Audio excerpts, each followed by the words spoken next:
Brasil está ubicado en la parte oriental de América del Sur. Es el país más grande del continente. Su moneda oficial es el real brasileño. Actualmente cuenta con 213.421.037 habitantes, esto según una encuesta del 1 de julio del 2025. Su régimen político es una república federativa, presidencialista, democrática y multipartidista. Está organizado por la Unión de los Estados, el Distrito Federal y los municipios. Su poder público se divide en ejecutivo, legislativo y judicial. Su presidente actual es Luis Ignacio Lula da Silva desde el Durante 2020. los últimos 15 años, Brasil ha presentado diferentes cambios económicos. El PIB tuvo un crecimiento positivo entre el 2011 y 2014, pero cayó fuertemente en el 2015 y 2016. Después se recuperó gradualmente y aunque volvió a disminuir en el 2020 por la pandemia, desde el 2021 la economía mostró una recuperación y mantuvo un crecimiento positivo hasta el 2025. La inflación se mantuvo relativamente alta en varios años, especialmente en el 2011, 2016, 2021 y 2022. Posteriormente disminuyó y se mantuvo alrededor del 4% al 5% entre el 2023 y 2025. Hablemos de la tasa de desempleo. La tasa de desempleo disminuyó entre el 2011 y 2014, pero aumentó considerablemente durante la crisis económica del 2015 y 2016 y alcanzó su punto más alto en el 2020. Desde el 2021 comenzó a disminuir de forma constante, llegando al 5.97% en el 2025.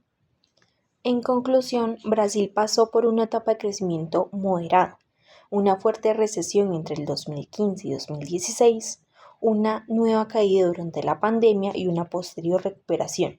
La inflación presentó varios periodos de aumento, mientras que el desempleo alcanzó niveles elevados durante la crisis y posteriormente disminuyó de manera significativa.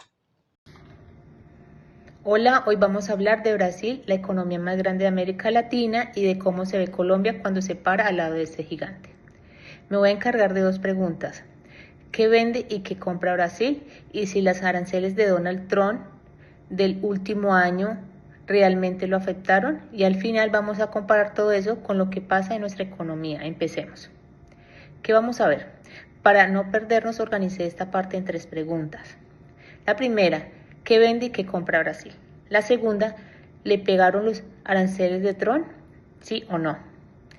Y la tercera, la que más nos toca. ¿Cómo nos vemos nosotros al lado de ellos? Vamos con la primera. Brasil en el 2025, una economía en récord. Arranquemos. Lo que Brasil vende al mundo. ¿Y qué es lo que vende exactamente? Miren el gráfico. Aceites crudos de petróleo por 44.000 millones de dólares, soja por 43.000, mineral de hierro por 26.000, café por 15.000 y carne bovina por 14.000. Solo esos 5 productos explican el 40,7% de todo lo que Brasil exporta, o sea, casi la mitad de sus ventas son naturaleza en estado casi puro, energía, granos minerales y comida. Eso tiene una cara buena y una mala. La buena es que vende alimentos y energía, que el mundo siempre va a necesitar. La mala es que depende de unos precios internacionales que ellos no controlan. Lo que Brasil le compra al mundo. Ahora, del otro lado, lo que compra es justo lo contrario. En 2025 las importaciones que más crecieron fueron motores, máquinas y que subieron 29,6%, medicamentos 24,8% y agroquímicos 16,7%. A eso súmele aceites, combustibles, fertilizantes y circuitos integrados. ¿Ven el contraste? Vende naturaleza y compra tecnología. Es la definición de una economía primariza y les adelanto que ahí en donde Colombia y Brasil se parecen más de lo que quisiéramos. ¿Y a quién le vende? Y aquí viene el dato que va a explicar todo lo que sigue. ¿A quién le vende Brasil? China le compra el 28,7% de sus exportaciones, casi 100.000 millones de dólares. Estados Unidos apenas el 10,8% y Argentina el 5,2%. Fíjense bien, Estados Unidos no llega ni al 11% de las ventas brasileñas. Guarden ese número porque cuando lleguemos a Colombia van a ver por qué es tan importante. El tarifazo de Trump paso a paso. Vamos con la segunda pregunta. Los aranceles, y esto fue un año de montaña rusa. En julio, el 2025, el presidente Trump anunció un arancel del 50% a Brasil y no fue por razones económicas, lo ligó al juicio contra Jair Bolsonaro. A finales de ese mes lo firmó por orden ejecutiva y entró a regir el 6 de agosto, aunque con una lista larga de exenciones. En febrero del 2026, la Corte Suprema de Estados Unidos anuló ese arancel del 50%, así que quedó con el recargo global del 10%. Pero la historia no terminó ahí. En julio del 2026, la investigación de la sesión 301 impuso un arancel nuevo del 25% y días después le sumaron un recargo del 12,5% por trabajo forzoso. Sumados hoy pueden llegar hasta el 37,5%. ¿Sí lo afectó? Sí. ¿Sí lo afectó? Sí. ¿Y se puede medir? Entonces la pregunta del millón, ¿sí lo afectó? Sí. Y les tengo las cifras. Lo que Brasil le vendía a Estados Unidos pasó de 40.400 millones de dólares en 2024 a 37.700 millones en el 2025. Y en el primer semestre del 2026 cayó otro 13%. Los más golpeados fueron el café con una caída del 34%, el petróleo con 30% y los manufacturados de hierro y acero con el 21,7%. Solo en carne, el gremio exportador brasileño calculó pérdidas cercanas a los 1.000 millones de dólares.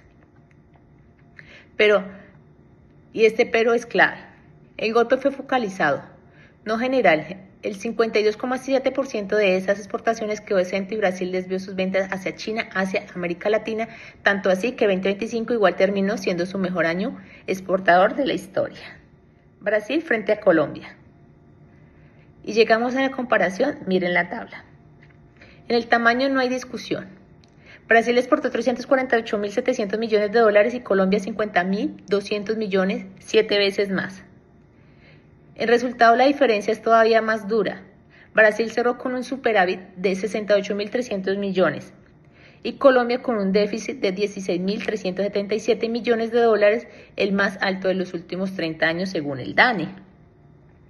Pero el dato que más me impresionó es el tercero. ¿Se acuerdan que Brasil, Estados Unidos le compra el 10,8%? A Colombia compra el 29,6%, casi 3 veces más dependencia. Por eso, aunque nosotros nos pusieron un arancel más bajo del 12,5% desde el 24 de julio del 2026, ese recargo cae sobre casi 3 de cada 10 dólares que le vendemos a ese mercado, y sobre todo en flores, que son el sector más expuesto. Gracias. Hola, en esta presentación voy a explicar el comportamiento de las principales cuentas de balanza de pagos en Brasil durante el año 2024 y 2025. La balanza de pagos permite conocer las operaciones económicas y financieras que realiza este país con el resto del mundo, o sea, pues Brasil. Durante estos 2 años, Brasil presentó un déficit en su cuenta corriente. ¿Qué pasa con este déficit? Comenzó a aumentar en 2024 y continuó aumentando durante el 2025. Según el Banco Central de Brasil, el comportamiento estuvo relacionado principalmente con los resultados de la balanza de bienes, los servicios y la renta primaria. La cuenta corriente. La cuenta corriente registra principalmente el comercio de bienes, servicios, renta y las rentas obtenidas o pagadas en el exterior y transferencias. En Brasil, durante el 2024 y 2025, la cuenta corriente fue negativa.